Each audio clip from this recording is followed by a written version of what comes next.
Hello and welcome to English academy. I am Ruchika.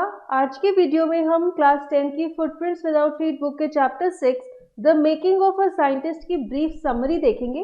Video शुरू करने से पहले मैं आपको बताना चाहूंगी, अगर आप इसकी line by line explanation video देखना चाहते हैं, इंपॉर्टेंट क्वेश्चन आंसर्स और एमसीक्यूज, सभी कंटेंट का लिंक आपको वीडियो के नीचे डिस्क्रिप्शन बॉक्स में मिल जाएगा।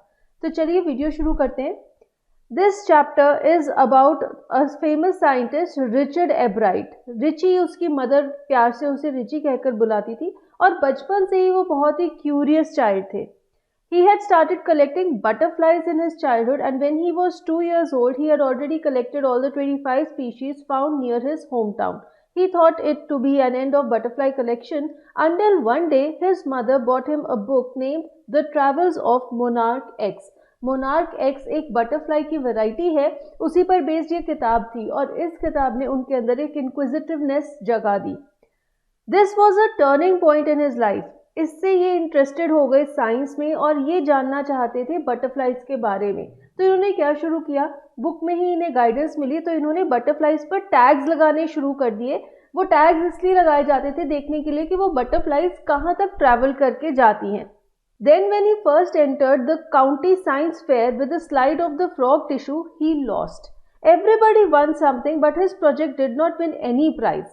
He was sad but also understood that to win he needed to do real experiments and not just make neat and clean models.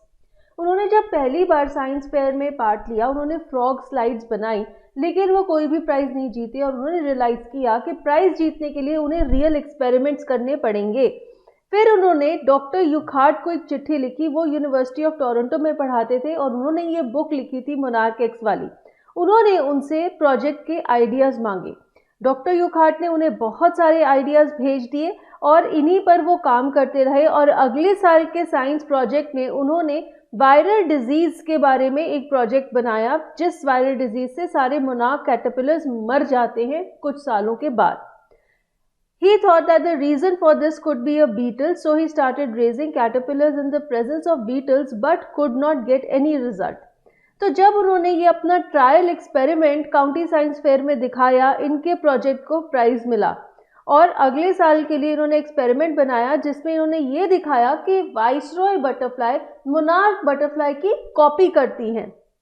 इस project में भी इन्हें प्राइज मिला। फिर ये रिसर्च करने लग गए कि जो 12 गोल्डन कलर के स्पॉट्स होते हैं एक मोनार्क बटरफ्लाई के प्यूपा पर, उनका क्या पर्पस होता है। सबको तो यही लगता था कि ये जो स्पॉट्स हैं ये सिर्फ डिज़ाइन के लिए हैं, लेकिन जब हमारे रिचर्ड ने इसके ऊपर रिसर्च की तो उन्हें कुछ और पता चला। Then Ebright and another brilliant science student got together and made a device that could show that the gold spots were responsible for releasing a hormone that was necessary for its growth. तो इन बच्चों ने experiment करके ये पता किया कि monarch pupa के ऊपर जो 12 गोल्ड स्पॉट्स हैं वो हार्मोन्स रिलीज करते हैं जिससे कि वो प्यूपा ग्रो करता है। With the help of sophisticated instruments at one of the labs, he got a chance to work and found the chemical structure of the hormone in the gold spots. Then one day, while looking at the photo of the chemical structure, he solved one of the biggest puzzles of life. अब पहले तो इन्हें उस hormone का chemical structure पता चला और जब वो उसे स्टडी कर रहे थे तो उन्होंने एक बहुत बड़ी खोज की। He came to know how a cell blueprints its DNA. It was a big breakthrough and was published in a magazine. He also had many other interests and also admired his social studies teacher as he was the one who used to give him new ideas. तो Richard एब्राइट ने जब study की तो उन्होंने ये निकाला निष्कर्ष कि जो सेल है वो डीएनए को कॉपी करता है और हर एक सेल के अंदर जो डीएनए है वो प्रेजेंट होता है। ये एक बहुत बड़ा रिसर्च था और ये मैगजीन में भी छपा। इसके अलावा वो अपने सोशल साइंस के टीचर को भी बहुत ज़्यादा पसंद करते थे क्योंकि वो इन्हें नए नए आइडियाज़ देते थे। वो डिबेट में अच्छे थे, पब्लिक स्पीकिंग में अच्छे थे और कैनोइंग भी अच्छी करते थे। वो कभी भी प्राइज जीतने के लिए प्राइज नहीं जीतते थे, लेकिन वो सबसे अच्छा परफॉर्म करना चाहते थे, इसी वजह से वो प्राइज जीतते थे। इस चैप्टर में ये बताया गया है कि साइंटिस्ट बनने के लिए क्या क्या रिक्वायर्ड है।